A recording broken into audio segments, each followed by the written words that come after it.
चलिए अभी हम लोग देख रहे थे अपने प्रॉब्लम्स जो कि बेस्ड है एलोकेशन प्रॉब्लम्स पे, ठीक है। एलोकेशन में कल हमने देखा कुछ प्रॉब्लम्स हमने देखी थी जो लैंड को एलोकेट करा था। सेकंड हमने देखा था कि पैसेंजर्स को भी हमने एलोकेट किया था, एरोप्लेन में कितने वो है। उसी प्रकार से हम कुछ और आगे देखते हैं क्वेश्चंस। चलिए जो कि हमारा नेक्स्ट क्वेश्चन है, if a young man rides his motorcycle at 25 km per hour, he has to spend ₹2 per kilometer on petrol. It means एक यंग मैन है, वो अपनी मोटरसाइकिल को कितने किलोमीटर की स्पीड से रहता है, 20 किलोमीटर पर आवर की स्पीड से चला रहा है। And he has to spend ₹2 per kilometre on petrol. ₹2 1 kilometre के हिसाब से उसको पेट्रोल का खर्चा लगता है। If he rides it at a faster speed of 40 kilometre per hour, अगर वो अपनी स्पीड को 25 से कहाँ ले गया, वो 40 किलोमीटर पर आवर की स्पीड पर अगर वो चलाता है, the petrol cost increases to ₹5 per kilometre. तो जो पेट्रोल की कॉस्ट है वो कितनी हो जाएगी, ₹5 per kilometre. He has ₹100 to spend on petrol and wishes to find the maximum distance he can travel within 1 hour. अब उसको टोटल उसके पास अमाउंट कितना है पेट्रोल पे खर्च करने के लिए, ₹100। सो उसे क्या चाहिए कि वो उतने ही अमाउंट में ऐसे कितना पेट्रोल डलाए कि वो मैक्सिमम से मैक्सिमम डिस्टेंस को कवर कर सके। And express this as a linear programming problem and solve it. हमें इसको लीनियर प्रोग्रामिंग के हिसाब से सॉल्व करना आएगा। सो हमें जो जो गिवन है हम सबसे पहले उसका डेटा लिख लेते हैं। सो हमें सबसे पहले पता है टोटल डिस्टेंस, अगर हम बात करें मान लेते हैं कि टोटल डिस्टेंस वो कितना चलेगा, x किलोमीटर और एक y kilometre. Clear, total distance in kilometre, x kilometre and y kilometre. अब फर्स्ट जब वो x किलोमीटर चला तो उसे टाइम कितना लगा, उसे हमने बोला था 25 किलोमीटर पर आवर का टाइम लगा। इट मीन्स हम बोलेंगे, अगर मैं आपको यहाँ समझाने के लिए बताऊं कि 25 किलोमीटर वो 1 आवर में चलता है, तो 1 किलोमीटर कितने आवर में चलेगा, 1/25 आवर्स में। सिमिलरली x किलोमीटर कितने आवर्स में चलेगा, वो x/25 आवर्स में।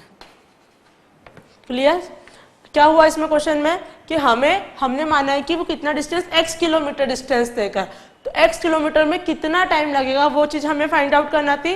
तो हमने सबसे पहले क्या करा, 25 किलोमीटर में वो 1 आवर चला, मतलब हम बोल सकते 1 आवर में 25 किलोमीटर चला, तो वो 1 किलोमीटर कितने आवर्स में चला होगा, तो वो 1 किलोमीटर 1/25 आवर्स में चला होगा। सो हमें x किलोमीटर के लिए चाहिए, तो x किलोमीटर कितने में, x/25 आवर्स में वो चला होगा। तो हमारा टाइम कितना हो जाएगा यहाँ पर, x/25। क्लियर। सिमिलरली जब हम y का देखेंगे तो y वो 40 किलोमीटर की स्पीड से चलता है, तो 40 kilometre in 1 hour. Clear. So 1 kilometre कितने आवर में चला होगा, वो 1/40 आवर्स में। हमें किसका निकालना है, y किलोमीटर का। सो y किलोमीटर कितने आवर्स में चला होगा, y/40 आवर्स में। क्लियर। तो यहां से हमारे किलोमीटर्स की वैल्यू हो जाएगा हमारा y/40। और हमें क्या गिवन है, पेट्रोल की दे रखा कि पेट्रोल कितना लगेगा उसे, अगर 1 किलोमीटर में उसे कितना पेट्रोल लग रहा है, 2 per kilometre, ₹2 per kilometre. 1 kilometre में ₹2 का पेट्रोल लग रहा है। ठीक है, तो हमें कितना किलोमीटर का निकलना है, x किलोमीटर का, तो कितना पेट्रोल लग जाएगा, 2x। सिमिलरली इसके लिए कितना लगेगा, 5x। क्लियर। ये डेटा हमें गिवन है। हमें मैक्सिमाइज किसको करना है, हमारे पेट्रोल की कॉस्ट को, मतलब जो पेट्रोल है वो उसको हमें बताना है कि कितना वो पेट्रोल यूज करेगी, उससे मैक्सिमम वो डिस्टेंस ले पाए। तो अब हमारा इसका टोटल कितना हो जाएगा, x+y, x/25 plus y/40 and 2x plus 5x, है ना। We have to maximise the distance. Distance हमने कितना लिया, x किलोमीटर और y किलोमीटर। टोटल डिस्टेंस कितना चला, वो x+y। तो हमारा जो ऑब्जेक्टिव फंक्शन हो जाएगा वो क्या हो जाएगा, डिस्टेंस। x+y को हमें मैक्सिमाइज करना रहेगा। और हमारी 2 इक्वेशंस है वो हमें मिल गई कंस्ट्रेंट की इक्वेशंस। सो z, अच्छा यहाँ रिक्वायरमेंट भी देख लेते हैं। यहाँ हमने टोटल लिख दिया, यहाँ मैं रिक्वायरमेंट देख लेती हूँ। रिक्वायरमेंट कितना है, टाइम उसको टोटल टाइम 1 घंटे में, क्योंकि 1 ही घंटे के बाद किलोमीटर पर आवर की बात चल रही है, तो हमने यहाँ पर 1 किलोमीटर के लिए निकाला है सब चीज 1x किलोमीटर, तो ये कितना हो जाएगा लेस देन इक्वल्स टू 1, क्योंकि उसको ये सब 1 घंटे के अंदर ही 1 किलोमीटर के अंदर ही करना है।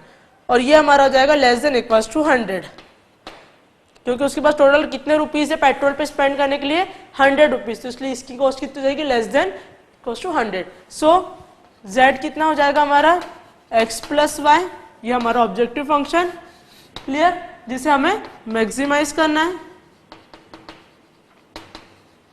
एंड x का सब्जेक्ट टू कांस्टेंट हो जाएंगे x plus 25 plus y by 40 is less than equals to 1। हम इसको छोटा कर सकते हैं इस इक्वेशन, तो ये हो जाएगी हमारी 8x plus 5y is less than equals to 200। हमने पूरी इक्वेशन में 200 का मल्टीप्लाई कर दिया, तो ये हो जाएगा हमारा फर्स्ट कांस्टेंट। सेकंड कांस्टेंट हो जाएगा हमारा 2x plus 5x is less than equals to 100, clear, ये हमारी हो जाएगी सेकंड इक्वेशन, मतलब सेकंड कांस्टेंट हमारा। तो हमें हमारे 2 कांस्टेंट मिल गए, अब 2 कांस्टेंट मिल गए तो हमारा ग्राफ इजीली प्लॉट कर सकते हैं। सो सबसे पहले हम हमारी एक इक्वेशन को लेते हैं, ये मैं रब कर देती हूँ इतना पार्ट। अच्छा, यहाँ पर हमें एक चीज और ध्यान रखना पड़ेगी, where x is always positive and y is always positive, because x and y हमने क्या लिया है, डिस्टेंस लिया है किलोमीटर में, वो कभी भी नेगेटिव नहीं हो सकता है। अब x पॉजिटिव y कोऑर्डिनेट, तो हमारा ग्राफ कौन से कोऑर्डिनेट में बनेगा, फर्स्ट क्वाड्रेंट में, तो ये x and y 0,0। First line की इक्वेशन है हमारे पास 8x plus 5y is equal to 200। अब हम एक बार x को 0 पुट करेंगे, एक बार y को 0 पुट करेंगे, ताकि हमारे 2 कोऑर्डिनेट्स मिल जाए, क्लियर। सबसे पहले हमने x को 0 पुट करा, x को 0 पुट करा तो y की वैल्यू मिल जाएगी 40, और जब y को 0 पुट करेंगे तो x की वैल्यू मिल जाएगी 25। प्लॉट कर देते हैं इसे हम 0,40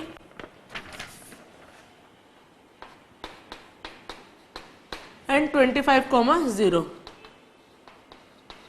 क्लियर।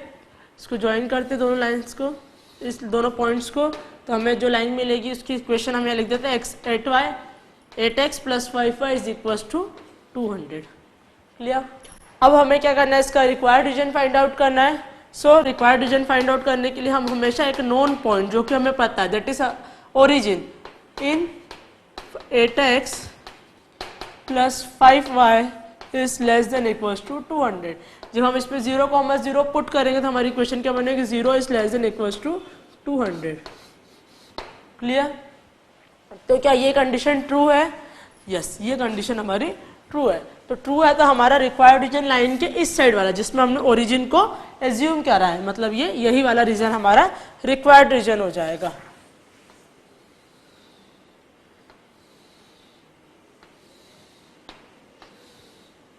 ये रीजन क्या होगा, हमारा रिक्वायर्ड रीजन हो जाएगा।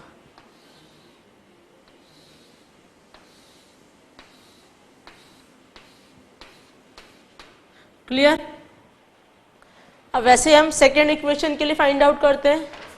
सेकेंड इक्वेशन है हमारी 2x प्लस 5y, सॉरी यहाँ पर y आएगा,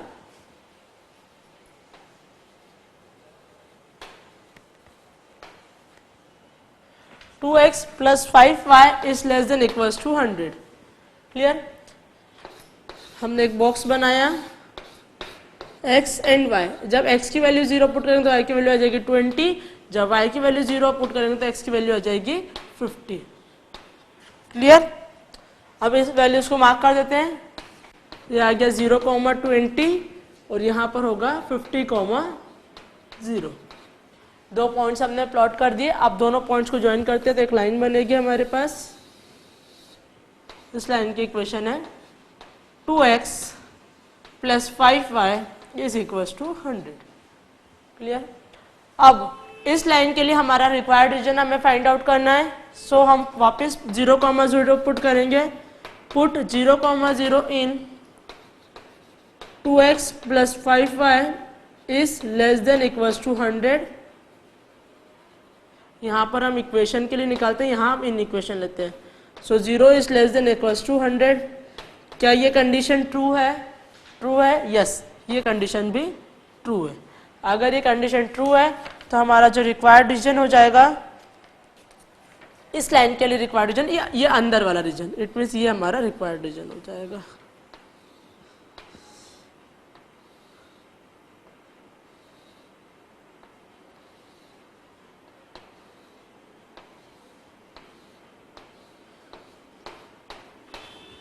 क्लियर?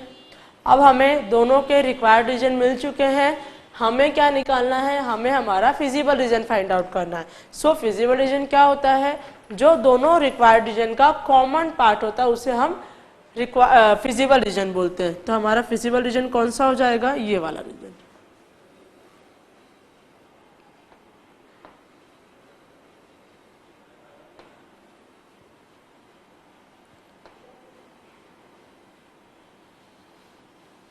ये जो पार्ट रहेगा ये हमारा फिजिबल रीजन हो जाएगा। क्लियर?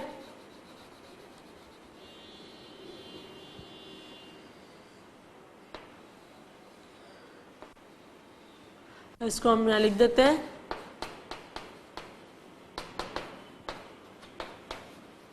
फिजिबल रीजन, जो कि बाउंडेड है। बाउंडेड क्यों बोला हमने इसे? क्योंकि इसके चारों जो कॉर्नर पॉइंट्स है, चारों कॉर्नर पॉइंट्स आपस में जॉइंड है, इसलिए हम इस फिगर को क्या बोलेंगे? ये जो हमारा फिजिबल रीजन है वो बाउंडेड है। क्लियर? अब यहाँ पर हमें कितने कॉर्नर पॉइंट्स मिल रहे हैं? 4। फर्स्ट मिल गया 0,20, सेकेंड 0,0, थर्ड 25,0 एंड फोर्थ यहाँ पर वो हमें नहीं पता है। अब वो हम कैसे निकालते हैं? जो हमारी दो लाइंस के पॉइंट ऑफ इंटरसेक्शन पर वो पॉइंट आकर मीट कर रहा है, मतलब जो उसका पॉइंट ऑफ इंटरसेक्शन है दोनों लाइंस का, वो हम लोग फाइंड कर लेंगे। हम क्या करेंगे? इन दोनों इक्वेशंस को इक्वेट करेंगे, तो हम लोग इसको फाइंड कर सकते हैं। तो हम यहाँ इक्वेट कर देते दोनों इक्वेशंस को। 8x plus 5y is equals to 200 and 2x plus 5y is equals to 100। Clear? दोनों इक्वेशन को सब्ट्रैक्ट करते हैं। 5y से 5y कैंसल, 8 में से 2 गए, 8x minus 2x that is 6x। 6x is equals to 100। तो x की वैल्यू आ जाएगी आपके पास 50/3। जब x की वैल्यू 50/3 आ गई, तो y की वैल्यू कितनी हो जाएगी आपके पास? 40/3। तो यहाँ पर हमारे दो कोऑर्डिनेट्स निकल गए। क्या निकले? 50/3 और 40/3। क्लियर? अब हमें चारों कॉर्नर पॉइंट्स पता चल गए। जब कॉर्नर पॉइंट्स हमें पता रहते तो हम लोग हमारे फंक्शन को मैक्सिमाइज या मिनिमाइज इजीली कर सकते हैं। सो हम लोग अब हमारे कॉर्नर पॉइंट्स को यहाँ लिख लेते हैं एक टेबल बना के।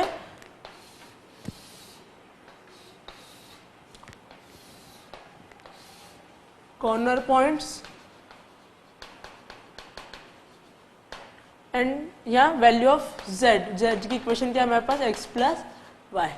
फर्स्ट कॉर्नर पॉइंट हमारा 0,0, सेकेंड है 25,0, थर्ड 50/3, 40/3, फोर्थ इज 0,20। क्लियर?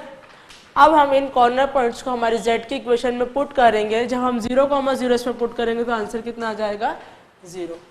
जब हम 25,0 पुट करेंगे तो कितना आएगा? 25। जब हम 50/3, 40/3 जब इसमें पुट करेंगे तो हमारा आंसर आ जाएगा 30। क्लियर? और जब 0,20 पुट करेंगे तो हमारा आंसर आएगा 20। अब क्योंकि हमारा फंक्शन यहाँ पे हमें मैक्सिमाइज करना था। क्लियर? तो इन चारों कॉर्नर पॉइंट्स पे z की ऐसी कौन सी वैल्यू जो मैक्सिमम आ रही है, सो वो हम लोग इजीली आप देख पा रहे हैं कि ये जो वैल्यू आ रही है ये हमारी मैक्सिमम वैल्यू आ रही है। 30 जो है ये हमारी मैक्सिमम वैल्यू आ रही है। क्लियर? इसका मतलब हुआ कि यदि वो 50/3 किलोमीटर पर आवर कितनी स्पीड से चले, 20 जो हमें क्वेश्चन में दे रखा था 25 किलोमीटर पर आवर अगर वो चलता था तो 2 रुपीज़ का पेट्रोल लगता था। सो अगर वो इतना किलोमीटर चले 50/3 किलोमीटर्स तो, और 40/3 किलोमीटर्स वो 40 की स्पीड से चले तब उसे मैक्सिमम कितना पेट्रोल डिस्टेंस वो कवर कर सकता है, 30 किलोमीटर्स का डिस्टेंस वो मैक्सिमम कवर कर सकता है। क्लियर? तो इससे हमने हमारे फंक्शन को मैक्सिमाइज करा। चलिए कुछ और एग्जांपल्स देखते हैं इंटरेस्टिंग इसके अलावा भी। चलिए नेक्स्ट क्वेश्चन है, a producer has 30 and 17 units of labor and capital respectively which can use to produce two types of goods x and y. It means एक प्रोड्यूसर है जिसके पास दो टाइप्स के गुड्स है x एंड y, जिसमें उसे 30 labours लगते हैं और 17 यूनिट किसकी लगती है, कैपिटल की लगती है। To produce 1 unit of x, 2 unit of labour and 3 unit of capital are required. यदि उसे x गुड्स को प्रोड्यूस करना है तो उसे 2 यूनिट क्या लगते हैं, लेबर्स लगते हैं, 3 यूनिट ऑफ कैपिटल लगती है। Similarly 3 unit of labour and 1 unit of capital is required to produce 1 unit of y। अगर y की एक यूनिट को प्रोड्यूस करने के लिए उसे 3 यूनिट लेबर लगता है एंड 1 यूनिट कैपिटल लगती है। If x and y are price at ₹100 and 120 per unit respectively, हमें दोनों का प्राइस भी दे दिया गया है कि x का प्राइस कितना 100 रुपीज़ है और y का प्राइस कितना 120 है। So how should the producer use his resource to maximise the total revenue, solve the problem graphically. हमें क्या करना है, उसके जो कॉस्ट है उसको मिनिमाइज करना है। सॉरी, कॉस्ट को हमने देखना कितनी वो कॉस्ट रखे कि उसका जो प्रॉफिट है वो ज़्यादा से ज़्यादा हो जाए। ठीक है, तो अब हम निकलते हैं, हमें जो डेटा रखा है हम उससे एक चार्ट प्रिपेयर करते हैं।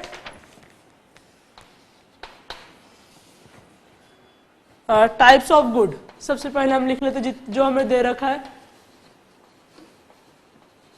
दो टाइप के गुड्स है एक्स एंड वाई, कितने गुड्स प्रोड्यूस करें हमें पता नहीं, तो नंबर ऑफ गुड्स मान लेते small x and small y. Clear? So एक हमें दे रखा लेबर यूनिट और एक हमें दे रखा कैपिटल यूनिट और एक दे रखा कॉस्ट। ठीक है, लेबर यूनिट एक्स यूनिट के लिए, एक्स टाइप ऑफ गुड के लिए हमें दे रखा है 2 यूनिट की लेबर लगती है एंड 3 यूनिट की कैपिटल लगती है और उसकी कॉस्ट है 100x। सिमिलरली वाई गुड के लिए 3y की लेबर है, 1y की कैपिटल है एंड 120y का कॉस्ट है। सो टोटल कितना हो जाएगा, x plus y, 2x plus 3y, 3x plus y and 100x plus 120y। Clear? Requirement भी देख लेते हैं हम। मिनिमम रिक्वायरमेंट कितनी है, उन्होंने बोला है जो लेबर है उसके पास टोटल कितने हैं, 30 लेबर्स है, तो 30 से ज़्यादा हो नहीं सकता। इट मीन्स जो लेबर्स है वो लेस देन इक्वल्स टू 30 होंगे एंड जो कैपिटल है वो 17 से ज़्यादा नहीं हो सकती, तो ये लेस देन इक्वल्स टू 17 हो सकता है और हमें हमारी कॉस्ट को मैक्सिमाइज करना है। Clear? So z is z की वैल्यू हो जाएगी हमारी 100x प्लस 120y। ये हमारा ऑब्जेक्टिव फंक्शन हो गया जिसे कि हमें मैक्सिमाइज करना है। यार अब subject to constant, first labour constant क्या हो जाएगा हमारा, 2x plus 3y is less than equals to 30। ये हमारा फर्स्ट कंस्टेंट हो गया। Second constant to capital that is 3x plus y is less than equals to 17। ये हमारा सेकेंड कंस्टेंट हो गया। और एक हमारा नॉन नेगेटिव कंस्टेंट ऑलवेज आएगा that is x is always positive and y is always positive, because इसमें x and y क्या हमारे नंबर ऑफ गुड्स है तो वो भी कभी नेगेटिव नहीं हो सकता, इसलिए x भी पॉजिटिव रहेगा एंड y भी पॉजिटिव रहेगा। अब जब दोनों पॉजिटिव है तो ग्राफ कौन से क्वाड्रेंट में बनेगा, फर्स्ट क्वाड्रेंट में। क्लियर? सो सबसे पहले हम हमारी फर्स्ट लाइन की इक्वेशन है जो 2x plus 3y is equals to 30।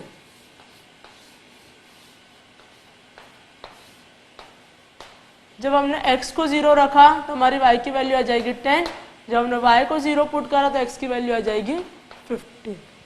हम इसे प्लॉट कर देते हैं 0,10 एंड 15,0। अब इसके बाद इनको ज्वाइन करेंगे जब हम तो हमारी लाइन की इक्वेशन क्या है यहाँ पर 2x plus 3y is equals to 30। अब हमें क्या फाइंड आउट करना है, इसका required region. So required region find out करने के लिए हमें क्या करना पड़ता है, एक जो नोन पॉइंट है इस लाइन के इस साइड पे, लाइन के उस साइड पे, वो हम लोग उस लाइन की इक्वेशन में पुट करके देखते हैं। तो हमारा नोन पॉइंट क्या है यहाँ पे 0,0 जो कि हमारा ओरिजिन है। हम उसी को पुट करके देखेंगे। Put 0,0 in 2x plus 3y is less than equals to 30। 0 is less than equals to 30। क्या ये कंडीशन ट्रू है? यस, ये कंडीशन ट्रू है। यदि ये कंडीशन ट्रू रहती है तो हमारा रिक्वायर्ड रीजन कौन सा हो जाएगा, जो इसके अंदर वाला रीजन होगा ये हमारा रिक्वायर्ड रीजन हो जाएगा। ये किसके लिए रिक्वायर्ड रीजन है हमारे पास, 2x plus 3y is equals to 30। Clear? अब नेक्स्ट हमारी इक्वेशन है 3x plus y is equals to 17। 3x plus y is equals to 17। x and y, जब x की वैल्यू 0 पुट करें तो y की वैल्यू आ जाएगी 17। जब y की वैल्यू हमने 0 पुट करें तो x की वैल्यू आ जाएगी 5.6। इससे भी हम प्लॉट कर देते हैं। 0,17 यहाँ पे कहीं आएगा। क्लियर? नेक्स्ट है 5.6,0, तो यहाँ पर आ जाएगा 5.6,0। इन दोनों लाइंस को ज्वाइन करते हैं। इस लाइन की इक्वेशन हो जाएगी 3x plus y is equals to 70। Clear? अब हमें इसका भी रिक्वायर्ड रीजन फाइंड आउट करना है। Again put 0,0 in 3x plus y is less than equals to 17। जब हमने 0 पुट करा तो हमारी कंडीशन क्या बनी, 0 is less than equals to 17। तो ये कंडीशन भी हमारी ट्रू है। यदि ये कंडीशन ट्रू है तो इसका रिक्वायर्ड रीजन क्या हो जाएगा, जो इसके अंदर वाला पार्ट होगा। इट मीन्स ये वाला पार्ट हमारा रिक्वायर्ड रीजन हो जाएगा।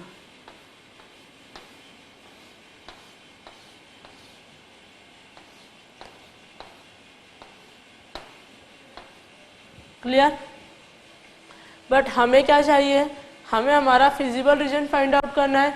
फिजिबल रीजन क्या होता है, जो दोनों रिक्वायर्ड रीजन का कॉमन पार्ट होता है। तो अब इसमें ऐसा कॉमन पार्ट कौन सा है, यहाँ से हम देखते हैं। ये लाइन है, ये लाइन, ये वाला पार्ट एंड ये पार्ट, ये हमारा कॉमन पार्ट है जो दोनों के अंदर आ रहा है। ये उतना रीजन है, तो उस रीजन को हम लोग बोल देते हैं feasible region.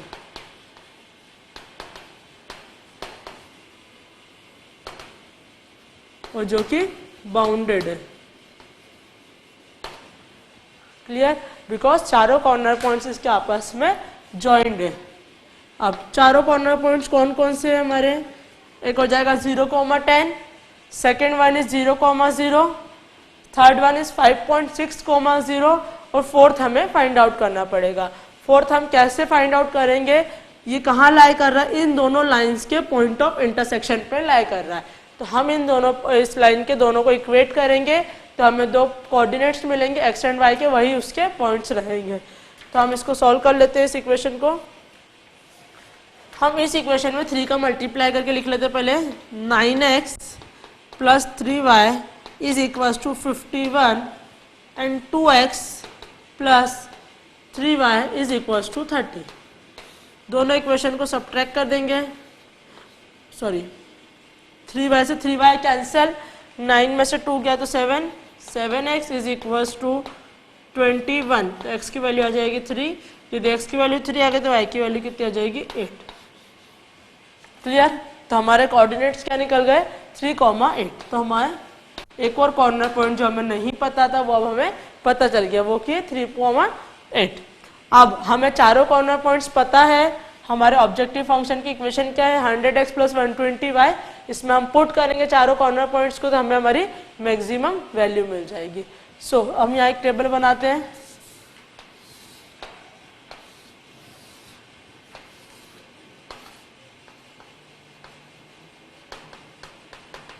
Corner points and z की वैल्यू क्या हो जाएगी 100x प्लस 120y।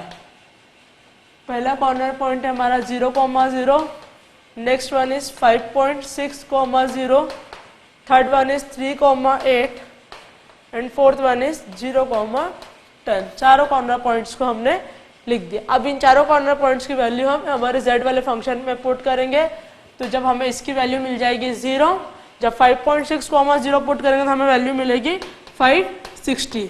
जब 3,8 हम इसमें पुट करेंगे तो हमें वैल्यू मिलेगी 1260, और जब 0,10 पुट करेंगे तो हमें कितनी वैल्यू मिलेगी 1200। अब हमारे फंक्शन को हमें मैक्सिमाइज करना था, मिनिमाइज मैक्सिमाइज। तो अब इन चारों पॉइंट्स में से कौन सी वैल्यू पे मैक्सिमम वैल्यू मिल रही है हमारी 3,8। 3,8 पे हमें हमारी मैक्सिमम वैल्यू मिल रही है।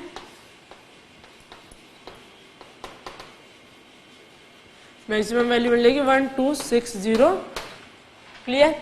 तो अब हमें क्या आता है गुड्स, तो अब हम बोल सकते हैं कि यदि वो 3 टाइप्स के 3x, अगर जो x टाइप के 3 गुड्स बनाए एंड 8 टाइप्स के y गुड्स बनाएगा, तो उससे जो मैक्सिमम से मैक्सिमम प्रॉफिट या जो उसको मिनिमम कॉस्ट मैक्सिमम कॉस्ट पड़ेगी वो कितनी हो जाएगी 1260। मतलब उतना प्रॉफिट वो कमा सकता है, इतना रेवेन्यू वो जनरेट कर सकता है इतने प्रॉफिट से। क्लियर। तो ये हमारा एक और क्वेश्चन था जिसमें हमारा बाउंडेड रीजन था, प्लस हमने साथ में इसके कॉर्नर पॉइंट्स निकाल के मैक्सिमम वैल्यू को फाइंड आउट करा। क्लियर। चलिए नेक्स्ट क्वेश्चन और देखते हैं। नेक्स्ट क्वेश्चन है हमारा, a factory owner wants to purchase 2 types of machines A and B। 2 type की मशीन्स उसे खरीदना है। The machine A requires an area of 1000 meter square and 12 skilled men for running it। मतलब उसमें 2 चीज चाहिए, एक तो एरिया बता दिया उसने हमारे को, और उसमें कितने पर्सन से स्किल्ड पर्सन लगेंगे वो बता दिए। तो 1000 मीटर का स्क्वायर का एरिया लगेगा एंड 12 स्किल्ड मैन लगेंगे and daily output is 50 unit, और उसका जो डेली आउटपुट रहेगा वो कितना हो जाएगा 50 unit. Whereas the machine B requires 1200 meter square area and 8 skilled men and its daily output is 40 unit, और टोटल उसका आउटपुट कितना होगा 40 यूनिट्स। हमें तीनों चीज B की भी बता दी है। If an area of 7600 meter square and 72 skilled men be available to operate the machine, how many machines of each type should be bought to maximize the daily output। हमें क्या करना है कि अगर उन्होंने बोल दिया कि टोटल उसके पास एरिया 7600 मीटर स्क्वायर का ही टोटल एरिया है और 72 स्किल्ड मैन है, तो हम ऐसे कितनी मशीन्स कौन कौन सी टाइप्स की कितनी मशीन ले कि उसे आउटपुट जो है वो मैक्सिमम से मैक्सिमम मिले। ठीक है। तो अब हमारा क्वेश्चन क्लियर है। हम क्वेश्चन के बेसिस पे जो हमें डेटा गिवन है हम एक चार्ट प्रिपेयर कर लेते हैं।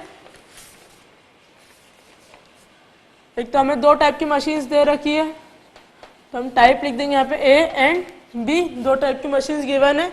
सेकेंड हमें गिवन है नंबर ऑफ प्रोडक्ट, हम मान लेते हैं नंबर ऑफ, क्या बोला इसने, types of machines A and B, and मान लेते लेट वो कितने प्रोडक्ट बनाएगी, कितनी मशीन्स लगेगी, नंबर ऑफ या क्वांटिटी बोल देते हम उसे, कि ए टाइप की मशीन्स की एक्स क्वांटिटी लगेगी और बी टाइप की मशीन्स की वाई क्वांटिटी लगेगी। क्लियर। साथ में उसने एरिया दे रखा है हमें, एरिया इन मीटर स्क्वायर। एक स्किल्ड पर्सन बता रखे हैं,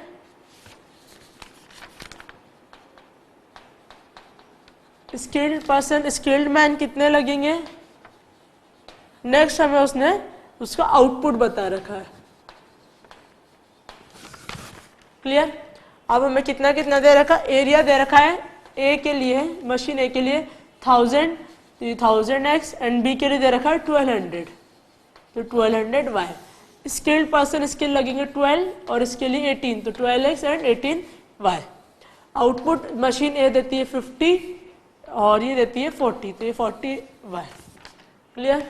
टोटल कितना हो जाएगा 1000x प्लस 1200y, यहाँ पर हो जाएगा 12x plus 18y, 50x plus 40y। Clear. अब हमें रिक्वायरमेंट भी देखना पड़ेगी कि मिनिमम रिक्वायरमेंट कितनी है इसकी। मिनिमम रिक्वायरमेंट एरिया की लेस देन इक्वल्स टू उसने बताया है 7600। इट मीन इससे ज़्यादा एरिया हम लोग यूज़ नहीं कर सकते। मैक्सिमम एरिया उसके पास 7600 मीटर स्क्वायर है, plus skilled total skilled person कितने हैं उसके पास 72, तो टोटल स्किल्ड पर्सन भी हमें मिल गए जो कि 72 2 है। क्लियर? और इसे हमें मैक्सिमाइज करना है इस आउटपुट को, तो हमें हमारा यहाँ से ऑब्जेक्टिव फंक्शन मिल गया। ऑब्जेक्टिव फंक्शन क्या मिला हमें? 50x plus 40y। ये हमारा ऑब्जेक्टिव फंक्शन है जिसे कि हमें मैक्सिमाइज करना है। नेक्स्ट, अब हमारे सब्जेक्ट टू कांस्टेंट क्या हो जाएगा? 1000x plus 1200y is less than equals to 7600। ये हमारा फर्स्ट कांस्टेंट हुआ, constant to area.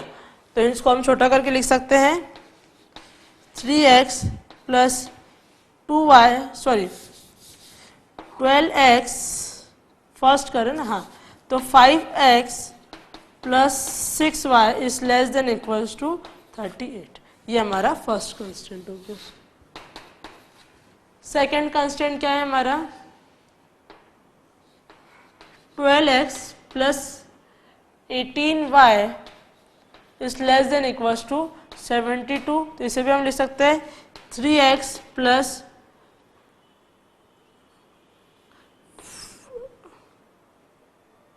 2y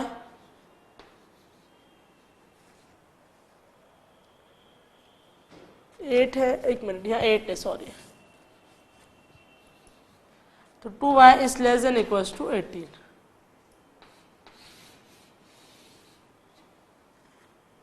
clear? तो ये हमारा सेकेंड कांस्टेंट हो गया। एक नॉन नेगेटिव कांस्टेंट हमारा क्या होगा? x is always positive and y is always positive. Clear? So अब दोनों पॉजिटिव, तो हमारा ग्राफ कौन से क्वाड्रेंट में बनेगा? फर्स्ट क्वाड्रेंट में, ये x y and 0,0।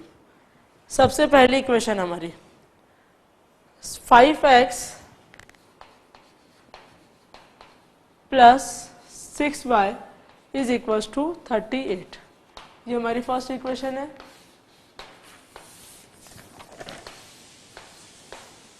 x and y, जब हमने x की वैल्यू पुट करी 0 तो हमें y की वैल्यू मिल जाएगी 6.33।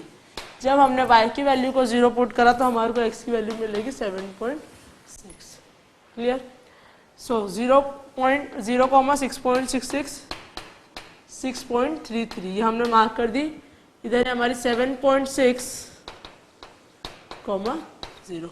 इन दोनों पॉइंट्स को ज्वाइन करा, एक लाइन बनी। उस लाइन की इक्वेशन है 5x plus 6y is equal to 38। Clear? अब हमें लाइन बनाने के बाद क्या चाहिए रहता है? इसका required region. So put 0,0 in 5x plus 6y is less than equals to 38। So 0 is less than equals to 38। क्या ये कंडीशन ट्रू है? यस, ये कंडीशन भी ट्रू है बिकॉज 0 इज लेस देन 38। तो हमारा रिक्वायर्ड रीजन कौन सा हो जाएगा? ये रीजन हमारा रिक्वायर्ड रीजन हो जाएगा।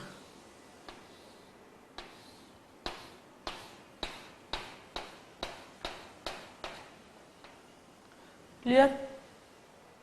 अब सेकेंड लाइन के लिए हम निकाल लेते हैं। सेकेंड लाइन की इक्वेशन है हमारे पास 3x plus 2y is less than equals to 18। Again हमने यहाँ ब्लॉक बनाया x एंड y। जब x की वैल्यू 0 पुट करी तो y की वैल्यू कितनी जाएगी? 9। जब हमने y की वैल्यू को 0 पुट करा तो x की वैल्यू हो जाएगी 6। तो 0,9 एंड 6,0। तो 0,9 यहाँ पर आएगा एंड सेकेंड वन इज 6,0। ये आ गया हमारा 6,0। दोनों लाइंस को पॉइंट्स को ज्वाइन करा। इस लाइन की इक्वेशन है 3x plus 2y is equals to 18। Clear? अब इस लाइन के लिए भी हमें रिक्वायर्ड रीजन फाइंड आउट करना है। सो हमने यहाँ पुट करा put 0,0 in 3x plus 2y is less than equals to 18। यहाँ पर हम कभी भी लेस देन नहीं यूज करते, यहाँ हम इक्वल्स टू यूज करते हैं।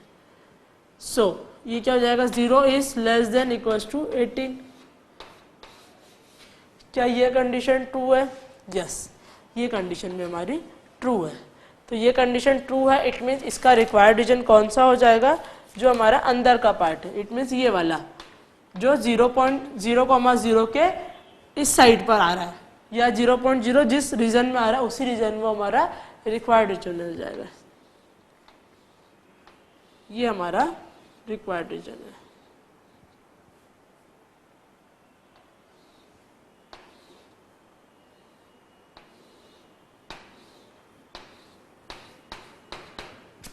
क्लियर। अब हमें रिक्वायर्ड रीजन दोनों के मिल गए तो हम लोग फिजिबल रीजन हमारा फाइंड आउट कर सकते हैं। सो हमारा फिजिबल रीजन क्या हो जाएगा, ये हमारा फिजिबल रीजन होगा।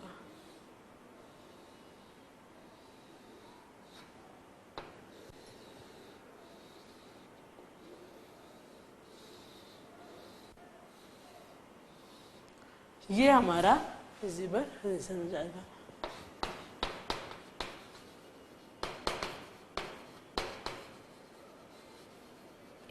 जो कि बाउंडेड है। क्लियर, बिकॉज चारों कॉर्नर पॉइंट्स आपस में मिल रहे हैं। अब कॉर्नर पॉइंट्स कौन कौन से हमारे पास, first corner point is 0,6.33, second 0,0, third is 6,0 और फोर्थ वन हमें पता नहीं है, वो हमें फाइंड आउट करना पड़ेगा। अब फाइंड आउट करने के लिए हम क्या करेंगे, ये कहाँ लाई कर रहा है, दो लाइंस के पॉइंट ऑफ इंटरसेक्शन पर ये पॉइंट लाई कर रहा है। सो इन दोनों लाइंस के इक्वेशन को हम इक्वेट करेंगे, सॉल्व करेंगे तो हमें इसके दो कोऑर्डिनेट्स मिलेंगे जो कि एक्स एंड वाई के कोऑर्डिनेट्स हो जाएंगे। सो हम सबसे पहले इक्वेशन लिख देते हैं, इसको हम 3 से मल्टीप्लाई कर देते हैं तो ये हो जाएगी 9x + 6y is equal to 54 और वो इक्वेशन लिखते हैं यहाँ पर 5x + 6y is equal to 38। दोनों इक्वेशन को सब्ट्रैक्ट करेंगे, 6y से 6y कैंसिल, 9 में से 5 गया तो 4x इज इक्वल टू 16। तो x की वैल्यू आ गई 4, अगर x की वैल्यू 4 आ गई तो y की वैल्यू आ जाएगी हमारे पास 3। क्लियर, तो x एंड y बोथ की हमें वैल्यू मिल गई है तो हमारे यहाँ के कोऑर्डिनेट्स हो गए 4,3। अब चूंकि हमें चारों कोऑर्डिनेट्स पता है तो हमारे ऑब्जेक्टिव फंक्शन को मैक्सिमाइज या मिनिमाइज जो भी करना है वो हम कर सकते हैं। तो हम यहाँ पर एक टेबल बनाते हैं,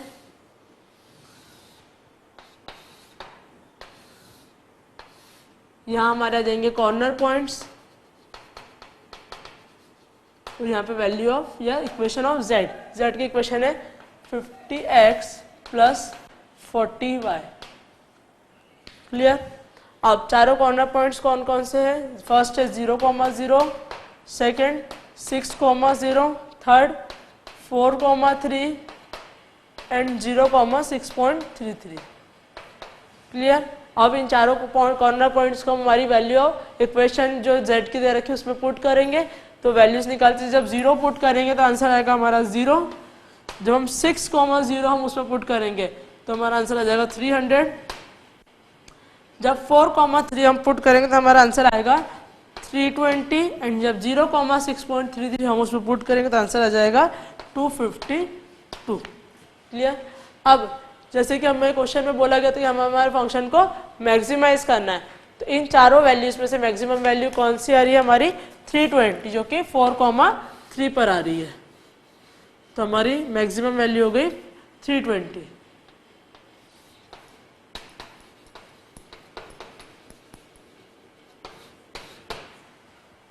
क्लियर, तो उसने हमसे क्वेश्चन से क्या पूछा था कि मशीन ए से हम कितने आउटपुट लें, मतलब दोनों मशीन कितने टाइप की लेके उसे मैक्सिमम से मैक्सिमम आउटपुट ले पाए। तो हम अगर बोले उसे कि मशीन ए जो रहेगा अगर 4 यूनिट्स की वो मशीन ए ले रहा है, 4 unit machine A and 3 unit machine B की ले रहा है तो उसे मैक्सिमम से मैक्सिमम प्रॉफिट कितने का होगा 320 रुपीज़ का। क्लियर, चलिए नेक्स्ट क्वेश्चन।